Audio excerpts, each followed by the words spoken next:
Hello बच्चों। तो basically हमारी आज वाली जो वीडियो रहने वाली है वो रहने वाली है हमारे कम्प्लीटली रिवीजन पे।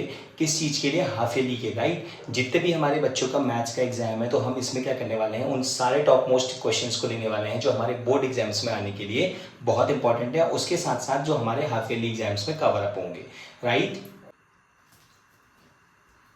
ओके बच्चों, तो आज हम डील करने वाले हैं चैप्टर नंबर 1 के सबसे मोस्ट इंपॉर्टेंट क्वेश्चंस को।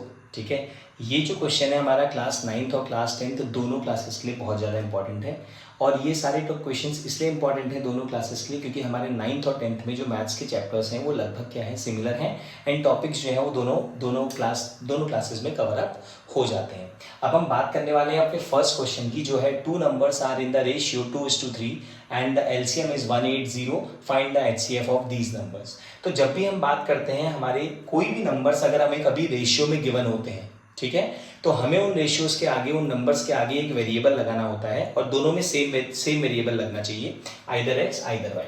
तो सबसे पहले हम लोग क्या करेंगे, हम कंसिडर करेंगे कि जो हमारे पास नंबर्स गिवन है, let the numbers be 2x and 3x, right. जो भी हमें रेशियो दिया है, किसी भी चैप्टर का क्वेश्चन हो सकता है, तो जहाँ भी हमारे पास रेशियोज गिवन होते हैं तो हमें उनके आगे एक वेरिएबल लगाना होता है। क्यों? क्योंकि रेशियोज एक एग्जैक्ट वैल्यू नहीं होती है, ठीक है। अब इसके बाद जब हमने इनको दोनों को कंसिडर किया है कि ये दोनों नंबर्स 2x एंड 3x हैं, तो यहाँ पे हमें क्वेश्चन में गिवन है कि एलसीएम जो है वो 180 है, राइट। ये हमें क्वेश्चन में गिवन है कि इन दोनों का एलसीएम है 180। एंड अगर हम बात करें, अगर हम रफ पार्ट में इसकी बात करें एलसीएम निकालने की, तो देखिए 2x को मैं लिख सकता हूं 2 multiply by x and 3x को लिखा जा सकता है 3 मल्टीप्लाई बाय एक्स, राइट। और यहाँ पे जब भी हम एलसीएम निकालते हैं तो एलसीएम में हमें सबसे पहले देखना होता है कि इनमें से कॉमन नंबर्स कौन से आ रहे हैं। तो दोनों में x जो है, अगर मैं एलसीएम की बात करूं तो यहाँ पे x कॉमन है, तो दैट मीन्स वो हमारा एलसीएम की कैटेगरी में, एलसीएम में आ जाएगा। एंड जो बाकी जो दो नंबर्स बचते हैं वो दोनों के दोनों क्या हो जाएंगे, दोनों एलसीएम में इंक्लूड हो जाएंगे। दैट मीन्स अगर मैं बात करूं इन दोनों नंबर्स के एलसीएम की, तो मैं लिख सकता हूं 3 multiply bye 2 multiply by x. तो इस एलसीएम की जगह पर हम इसको लिख सकते हैं 2 multiply by 3 multiply by x, that is equals to 180। और यहाँ से हम इसे सॉल्व करें तो 6x की वैल्यू आ जाएगी 180 एंड x हमारे पास निकल के आ जाएगा 6 3 18 एंड 0 साथ में, तो x की वैल्यू निकल कर आ गई 30। अब ये हमसे क्वेश्चन पूछ रहा है कि इसका हमें एचसीएफ निकालना है, राइट। तो अब जब हमारे पास x की वैल्यू आ चुकी है तो हमें वापस इन नंबर्स में इन x की जगह पे इसे सब्स्टिट्यूट करना है। तो हम लिखेंगे देयरफॉर जो हमारा फर्स्ट नंबर है दैट इज 2x, इसमें जब हम 60 वैल्यू रखेंगे, सॉरी 30 जब हम इसमें वैल्यू रखेंगे तो ये निकल के आएगा 60। एंड जो सेकंड नंबर हमारे पास है, सेकंड नंबर 3x, जब हम इसमें वैल्यू रखेंगे 3 इंटू 30, ये निकल जाएगी 90, राइट। अब हमें क्या पूछ रहा है हमसे क्वेश्चन पूछ रहा है इसका एलसीएम, तो सॉरी एचसीएफ। जब हम बात करेंगे एचसीएफ के किसकी, 60 और 90 की, तो ये हमारे पास इन दोनों में एक ऐसा सबसे बड़ा नंबर जो दोनों को डिवाइड करेगा। एचसीएफ का मतलब होता है highest common factor. That means कि 60 और 90 में से एक तो हमारे पास 10 कॉमन आ रहा है क्योंकि दोनों में 0 एंड 0 है। एंड बात करें अगर 6 और 3 की, तो जब हम इसे ब्रेक करेंगे तो यहां से हमारे पास एक 3 कॉमन आएगा क्योंकि 3 2 जा 6 और 3 3 जा 9। तो ये हमारे पास जो इसका एचसीएफ निकल कर आ जाएगा वो कितना आ जाएगा, 30, ठीक है। अब हम जरा से देख लेते हैं इसे हमने कैसे सॉल्व किया है। देखिए जब हम बात करेंगे एचसीएफ की तो हम 60 को हम ब्रेक कर लेते हैं 2 इंटू 3 6 और साथ में 10, और 90 को जब हम ब्रेक करेंगे आ जाएगा 3 इंटू 3 9 एंड साथ में 10। और जब हम बात करते हैं एचसीएफ की, तो एचसीएफ में हमें क्या करना होता है, जो कॉमन नंबर्स होते हैं उनका पेयर बनाना होता है। तो एक हमारा पेयर बना 10 का, एक हमारा पेयर बना 3 का। दैट मीन्स जो इसका एचसीएफ होगा, एक 3 आ जाएगा, एक 10, दैट मीन्स 30 हमारा एचसीएफ है। तो 30 एक ऐसा सबसे बड़ा नंबर है जो दोनों को क्या करेगा, एग्जैक्टली डिवाइड कर देगा। क्लियर? ओके, तो अब जो हमारा नेक्स्ट क्वेश्चन है वो है हमारा इरेशनलिटी पे लेके, ठीक है। ये हमारा बहुत इंपॉर्टेंट टॉपिक है। इस पे से जो क्वेश्चन हमारे पास बनता है वो 2 और 3 मार्क्स में बनता है, राइट। तो हमें प्रूफ करना है 3 + √7/5 एक इरेशनल नंबर है।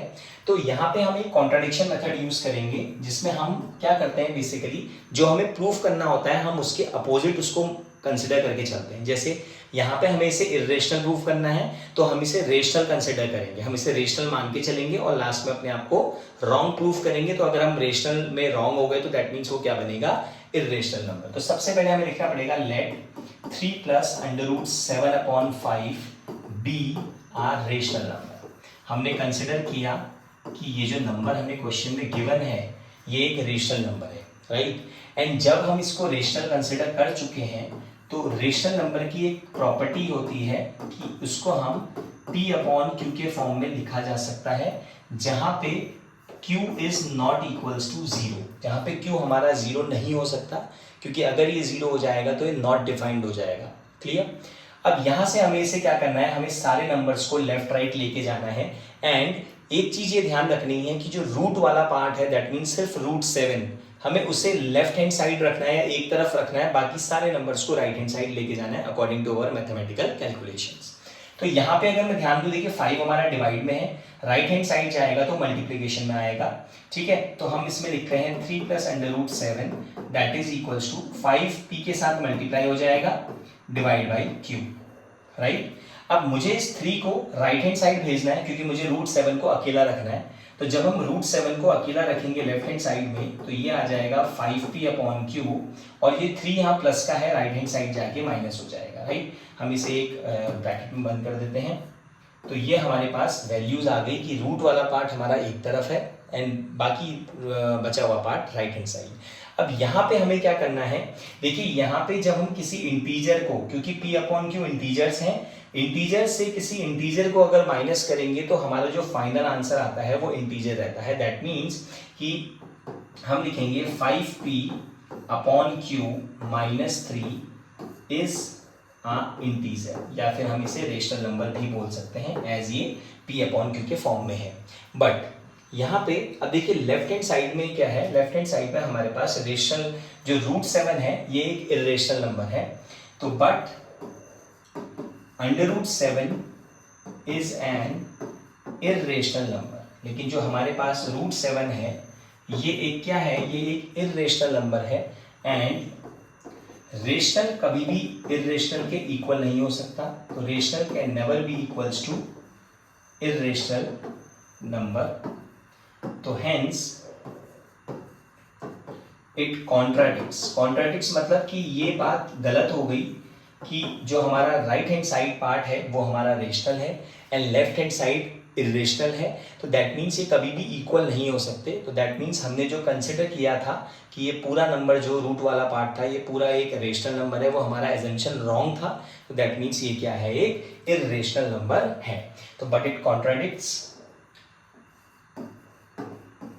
द फैक्ट, देयरफॉर जो हमारा पूरा नंबर था वो था 3 + √7/5, 3 + √7/5 is an irrational number, right. तो ये हमारे पास क्या हो गया, ये हमारा एक इरेशनल नंबर प्रूफ हो गया। हमने प्रूफ कर दिया कि जो हमारे पास ये नंबर दिया है ये क्या है, एक इरेशनल नंबर गिवन है। क्लियर। चलिए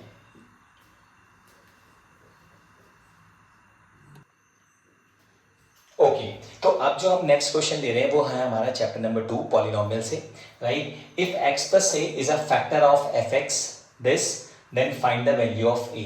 तो यहाँ पे ऐसे क्वेश्चंस हम ऑलरेडी पहले भी डिस्कस कर चुके हैं, ठीक है। तो जब भी कोई किसी का फैक्टर होता है दैट मीन्स हम उसकी वैल्यू से x की वैल्यू निकाल सकते हैं। कैसे हम निकाल सकते हैं, जैसे हमारे पास x + a जो है वो इसका फैक्टर है, राइट। तो जब भी ये इसका फैक्टर है तो दैट मीन्स हम उसको इक्वल्स टू 0 कर सकते हैं एंड यहाँ से हम x की वैल्यू निकालेंगे तो हमारे पास x की वैल्यू जो आ जाएगी वो आ जाएगी -a। अब यहाँ पे x की वैल्यू आने के बाद हमें इस x की वैल्यू को इस इक्वेशन में पुट करना है एंड हमारे पास डायरेक्टली आंसर निकल के आ जाएगा, ठीक है। अब हम इसको चेक करें तो हमारे पास जो इक्वेशन है 2x² + 2ax + 5x + 10। अब मैं इसको इक्वल्स टू 0 लिख सकता हूं, राइट। यहाँ पे हम इस पूरी इक्वेशन को इक्वल्स टू 0 लिख सकते हैं। ऐसा क्यों, क्योंकि जब x + a इसका फैक्टर है दैट मीन्स ये इसको कंप्लीटली डिवाइड करेगा। कंप्लीटली डिवाइड करने का मतलब है इसका जो रिमाइंडर होगा वो जीरो होगा, एंड इसीलिए रिमाइंडर जीरो होने की वजह से मैं इसको इक्वल्स टू जीरो लिख सकता हूँ। क्लियर? अब हम इस x की वैल्यू को यहाँ पुट करेंगे एंड हमारा डायरेक्टली आंसर निकल के आ जाएगा 2a into minus a plus 5 into minus a plus 10 equals to zero. क्या किया? जहां जहां पे x था हमने वहां पे x की वैल्यू माइनस ए को पुट किया। अब हम इसे सॉल्व करेंगे तो माइनस ए का स्क्वायर ए स्क्वायर आएगा और साथ में 2 प्लस, अब देखिए यहाँ पे plus minus will be minus और ये आ जाएगा माइनस का 2a स्क्वायर। 5 जब माइनस ए से मल्टीप्लाई होगा minus 5a plus 10 equals to zero. अब यहाँ पे देखिए 2a square minus 2a square ये दोनों के दोनों एक दूसरे को कैंसिल आउट कर देंगे एंड हमारे पास बचेगा माइनस का 5a, हमारे पास बचेगा माइनस का 5a plus 10 equals to zero. और जब हम 5a को राइट हैंड साइड लेके जाएंगे तो माइनस 5a प्लस बन जाएगा एंड 5a इक्वल्स टू 10 और a की वैल्यू आ जाएगी 2। ये हमारे पास इसका फाइनल आंसर आ गया। एंड ये हमसे क्वेश्चन पूछा था फाइंड a और हमारे a की वैल्यू कितनी आ चुकी है 2। राइट? बहुत बेसिक से क्वेश्चंस हैं, इंपॉर्टेंट हैं। ऐसे क्वेश्चंस ऑब्जेक्टिव में इवन सब्जेक्टिव में दोनों में देखने को मिलते हैं। ओके, तो अब जो हमारा नेक्स्ट क्वेश्चन है वो अगेन हमारा चैप्टर पॉलिनोमियल से है एंड बहुत इंपॉर्टेंट है। Find the value of p so that the polynomial this has two equal roots. Right? अब यहाँ पे सबसे पहले बच्चों को एक कंफ्यूजन होती है कि सर यहाँ ये चैप्टर पॉलिनोमियल से है या फिर ये चैप्टर क्वाड्रेटिक इक्वेशन से है। तो देखो बेसिकली हमारी कंडीशंस जो है वो दोनों में सेटिस्फाई होती हैं। राइट? बट यहाँ पे उन्होंने मेंशन किया है पॉलिनोमियल।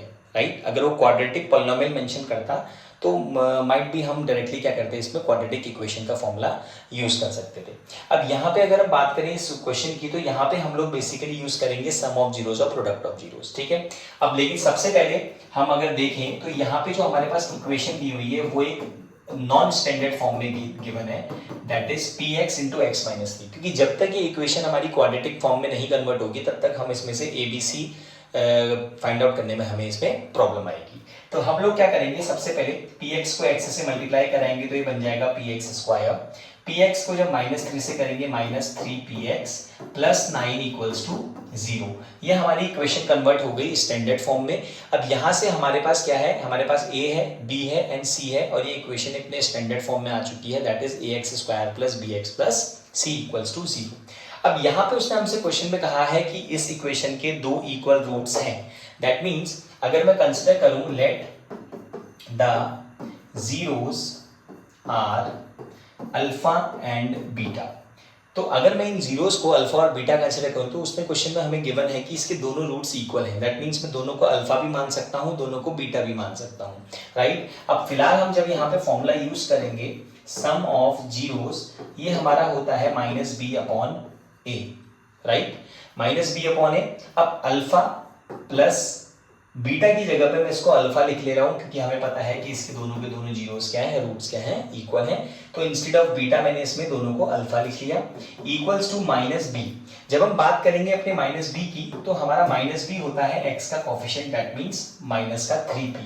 तो यहाँ पे b की जगह पे आ जाएगा -3p अपॉन ए होता है एक्स स्क्वायर का कोफिशिएंट, दैट इज p। अब जब हम इसे सॉल्व करेंगे तो ये आ जाएगा alpha plus alpha will be 2 alpha. Clear? अब यहाँ पे हमारे पास जब ये 2 अल्फा आएगा that is 2 alpha equals to minus and minus plus और ये बनेगा प्लस 3p अपॉन p और p से p कैंसिल आउट हो जाएगा। एंड यहाँ पे हमारे पास जो वैल्यू निकल के आएगी वो आएगी alpha is equals to 3 upon 2। ये हमारे पास अल्फा की वैल्यू आ गई। एंड जैसा कि हमें पता है कि अल्फा और बीटा दोनों के दोनों क्या हैं, इक्वल है, तो that means alpha and beta की वैल्यू हमारे पास आ चुकी है 3 अपॉन 2। बट यहाँ पे हमें क्वेश्चन में फाइंड आउट करना था वैल्यू ऑफ p। तो उसके लिए हमें क्या करना पड़ेगा, हम यहाँ पे यूज करने वाले हैं प्रोडक्ट ऑफ जीरोस। अब हम यहाँ पे प्रोडक्ट ऑफ जीरोस इसलिए यूज करेंगे क्योंकि जो हमारा इस इक्वेशन में जो p है वो a पोजीशन पे है। राइट? तो यहाँ पे हम लोग जैसे यहाँ पे a की जगह पे p रखेंगे तो यहाँ से हम उसकी वैल्यूज को फाइंड आउट कर पाएंगे। That means alpha multiply by beta c। यहाँ पे अगर c की बात करें तो दैट इज 9 अपॉन a की बात करेंगे तो दैट इज p। अब अल्फा की वैल्यू हमारे पास हमें मिल चुकी है, बीटा हमें पता है, एंड 9 अपॉन p। तो यहाँ से 3 3 जा 9 होता है, राइट। हम लोग जब इसे सॉल्व करेंगे ये आ जाएगा 9 upon 4 equals to 9 upon p। 9 से 9 कैंसिल एंड जो हमारे पास वैल्यू आ जाएगी p की वो आ जाएगी 4 और यही हमारा फाइनल आंसर है, राइट। बहुत इंपॉर्टेंट क्वेश्चन है, मेक श्योर ऐसे क्वेश्चंस को रिवाइज जरूर करें एंड तभी पॉसिबल होगा कि आप इस चैप्टर से बहुत अच्छा स्कोरिंग चैप्टर है, राइट। बस इसके बेसिक कंसेप्ट्स को हमें समझना है, sum of zeros, product of zeros and the question will be finished. Okay बच्चों, अब जो हमारे पास जो नेक्स्ट क्वेश्चन है बहुत इंपॉर्टेंट एंड मोस्टली आस्क्ड, ये क्वेश्चन या इस टाइप के क्वेश्चंस हमारे पास जनरली एग्जाम्स में पूछे ही पूछे जाते हैं, ठीक है। If one zero of a polynomial this is reciprocal of the other, that means जो हम अभी तक जितने भी पॉलिनोमियल वाले क्वेश्चंस में एक जीरो को अल्फा और दूसरे जीरो को बीटा मानते हैं, तो यहाँ पे वो दोनों जीरोस एक दूसरे के रेसिप्रोकल है, राइट। सबसे पहले समझ लेते हैं कि रेसिप्रोकल मतलब होता क्या है। इसका मतलब ये है कि अगर एक जीरो अल्फा है तो दूसरा वाला जीरो 1 अपॉन अल्फा होगा, राइट। रेसिप्रोकल का मतलब होता है एक अल्फा तो दूसरा 1 अपॉन अल्फा।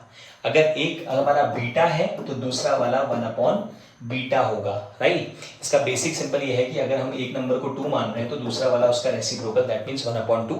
बट यहाँ पे हम लोग जब भी किसी चीज को एज्यूम करते हैं तो हम नंबर्स के फॉर्म में उसे एज्यूम नहीं कर सकते, इसलिए हम उसे अल्फा वेरिएबल्स के फॉर्म में एज्यूम करते हैं, दैट इज अल्फा या फिर 1 upon alpha, beta and 1 upon beta. तो इसको अब हम सॉल्व करेंगे, ठीक है। अब जब हम बात करते हैं आपका इस क्वेश्चन की, तो देखो, तो इसने हमसे बोला कि एक जीरो दूसरे का रेसिप्रोकल है, तो हम लिखेंगे let the zeros be alpha and 1 upon alpha. इसके जो जीरोस हैं अकॉर्डिंग टू गिवन कंडीशन, एक अल्फा है और एक 1 अपॉन अल्फा है। और जब हम बात करेंगे इस इक्वेशन की, that is a square plus 9 into x square plus 13x plus 6a, इस इक्वेशन में हमारे पास जो a की वैल्यू है वो है एक्स स्क्वायर का कोफिशिएंट, b जो है वो x का कोफिशिएंट एंड c जो है वो है लास्ट कांस्टेंट नंबर, ठीक है। अब यहाँ पे हम लोग अगेन यहाँ जब भी हमारे पास देखिए रेसिप्रोकल की बात करता है, रेसिप्रोकल में हम लोग यूज करते हैं प्रोडक्ट ऑफ जीरोस। ऐसा इसलिए क्योंकि जब हम इन दोनों जीरोस को आपस में मल्टीप्लाई करेंगे तो अल्फा एंड अल्फा एक दूसरे को कैंसिल आउट कर देगा एंड आंसर में आएगा 1, क्लियर। तो यहाँ पे हम लोग क्या करने वाले हैं, instead of sum of zeros हम लोग यूज करने वाले हैं प्रोडक्ट ऑफ जीरोस का फॉर्मूला, और जो होता है c अपॉन a। एंड जब हम यहाँ पे अपने दोनों जीरोस को मल्टीप्लाई करेंगे दैट इज अल्फा और 1 अपॉन अल्फा, और c की वैल्यू हमारे पास आई है 6a एंड डिवाइड में a की अगर हम बात करें तो a है हमारे पास a स्क्वायर प्लस 9। अब जैसे ही हम इसे सॉल्व करेंगे तो अल्फा अल्फा को कैंसिल आउट कर देगा, दैट मीन्स यहाँ पे हमारे पास बचेगा 1 एंड a स्क्वायर प्लस 9 हमारे पास लेफ्ट में आ जाएगा and a square plus 9 equals to 6a, right. अब जब हम इसको सॉल्व करेंगे तो 6 से हमारे पास आ जाएगा लेफ्ट हैंड साइड में, दैट विल बिकम माइनस और प्लस 9 इक्वल्स टू 0। अब ये हमारे पास बन चुकी है एक क्वाड्रेटिक इक्वेशन, राइट। देखिए यहाँ पे हमारे पास एक क्वाड्रेटिक पॉलिनोमियल बन चुका है। अब हम इसके मिडिल टर्म स्प्लिटिंग मेथड से a की वैल्यूज निकालेंगे, तो मल्टीप्लाई करने में हमें चाहिए 9 बन जा 9 एंड एडिशन करने में हमें चाहिए 6, क्लियर। तो यहाँ पे हमारे पास ऐसे दो नंबर्स जो है वो है 3,3, क्योंकि 3 और 3 को जब आप मल्टीप्लाई करोगे आपको मिलेगा 9 एंड दोनों को ऐड करोगे तो आपको मिलेगा 6। हम इसे ब्रेक करते हैं, a square minus 3a plus 9 equals to 0 and यहाँ से a common, a minus 3 minus common 3 also common and ये आ जाएगा a माइनस 3, दोनों ब्रैकेट्स सेम है, that means a minus 3 and a minus 3 equals to 0 और एक बार a की वैल्यू 3 एंड सेकेंड वाले a की वैल्यू भी 3। तो दैट मीन्स जो हमारे इस इक्वेशन के लिए जो a की वैल्यू होगी वो क्या होगी, 3 होगी, जिससे कि ये जो इक्वेशन है इसके जो आंसर जो जीरोस आएंगे वो एक दूसरे के रेसिप्रोकल आएंगे।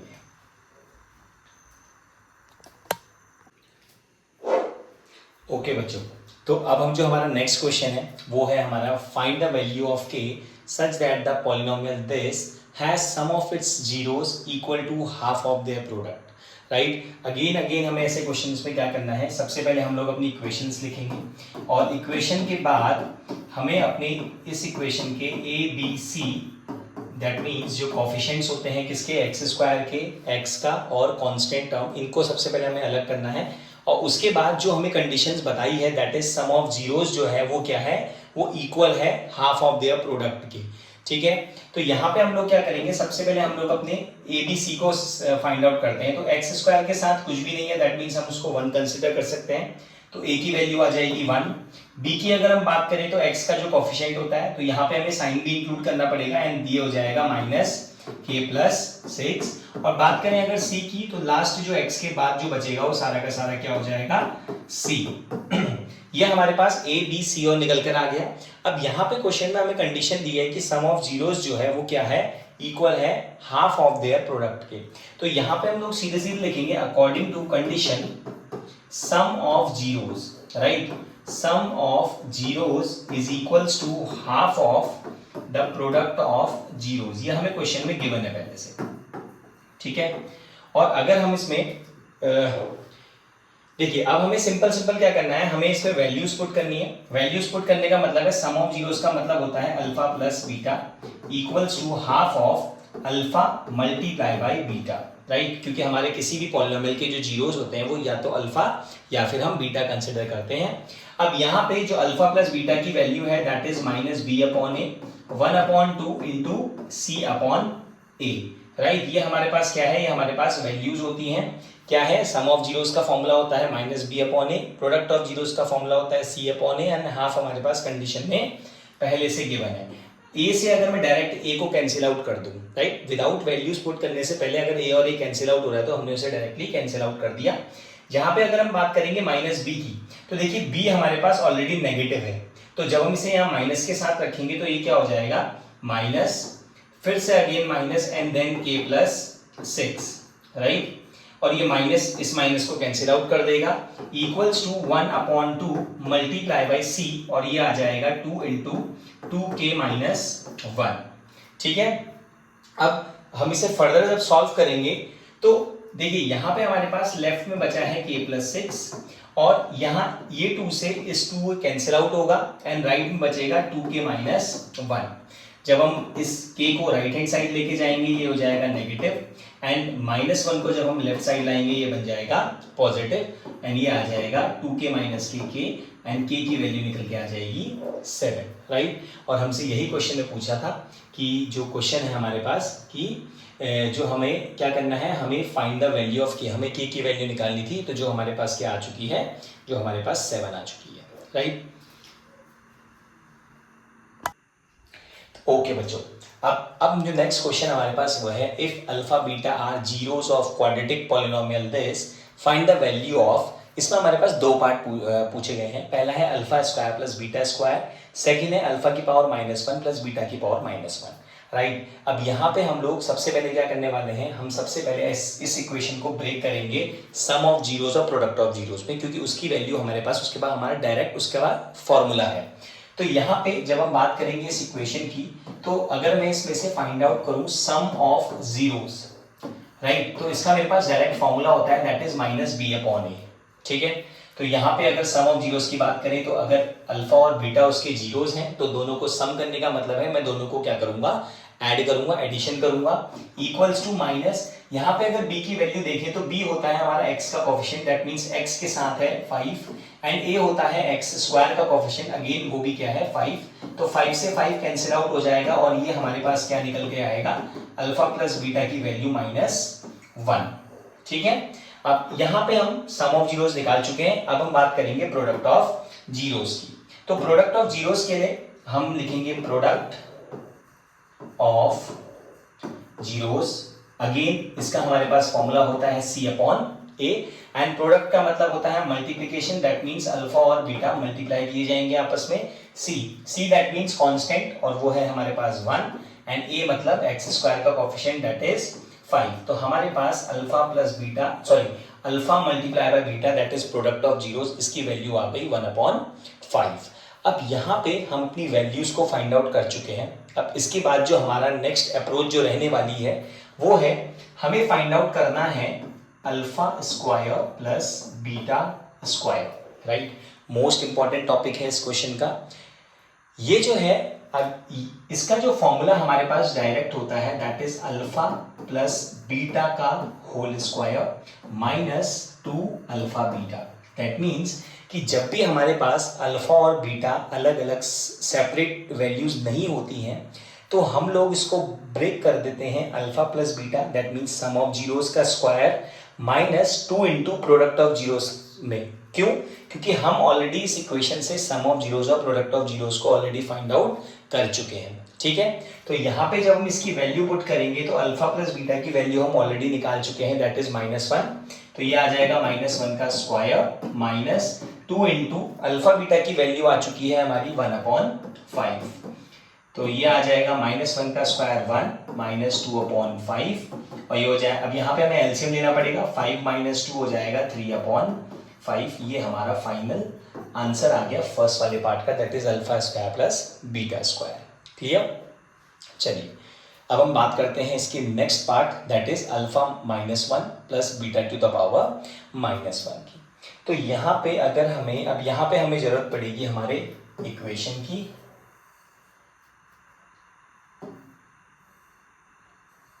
ठीक है, इसको हम कॉपी कर लेते हैं। चलिए अब ये हमारे पास क्या है, हमारी इक्वेशन है। अब यहाँ पे हम जब बात करेंगे हमें फाइंड आउट करना है alpha two the power -1 plus beta two the power -1। तो यहाँ पे जो -1 पावर है इसको हम रिप्रेजेंट कर सकते हैं 1/अल्फा प्लस 1/बीटा, राइट। अब ऐसे क्वेश्चंस पे हमारा मेन टास्क होता है कि हम ऑलरेडी इनको सम ऑफ जीरोस और प्रोडक्ट ऑफ जीरोस की वैल्यू हम फाइंड आउट कर चुके हैं। तो हमें इस इक्वेशन को कन्वर्ट करना है किसमें, सम ऑफ जीरोस और प्रोडक्ट ऑफ जीरोस में। तो हम इसे कैसे कर सकते हैं, देखिए अल्फा और बीटा को अगर मैं एलसीएम ले लूं तो बीटा हमारे पास इधर आ जाएगा plus alpha multiply bye 1 will be alpha, ये बन जाएगा alpha plus beta upon alpha beta. Clear? और हम ऑलरेडी इनकी वैल्यूज फाइंड आउट कर चुके हैं पहले से, तो हम डायरेक्टली इसमें वैल्यूज पुट कर देते हैं। जो हमारे पास alpha plus beta that is sum of zeros की वैल्यू हमारे पास थी -1 एंड प्रोडक्ट ऑफ जीरोस की वैल्यू थी 1/5। तो हम इसे वैल्यू पुट करेंगे -1 अपॉन 1/5। तो ये आपस में सॉल्व करके क्या आ जाएगा हमारे पास, -1 इंटू 5। तो ये आंसर आ गया हमारे पास -5 और यही हमारा फाइनल आंसर है, राइट। तो ऐसे बेसिकली जो एस टाइप के जितने भी क्वेश्चंस आते हैं, हमारा मेन टास्क होता है कि हमारी जो इक्वेशंस पूछी गई है हमसे उसको हमें कन्वर्ट करना होता है सम ऑफ जीरोस और प्रोडक्ट ऑफ जीरोस में। क्यों? क्योंकि हम डायरेक्टली सम ऑफ जीरोस और प्रोडक्ट ऑफ जीरोस की वैल्यूज फाइंड आउट कर सकते हैं by only using simple formula that is sum of zeros equals to -b upon a and product of zeros is equals to c upon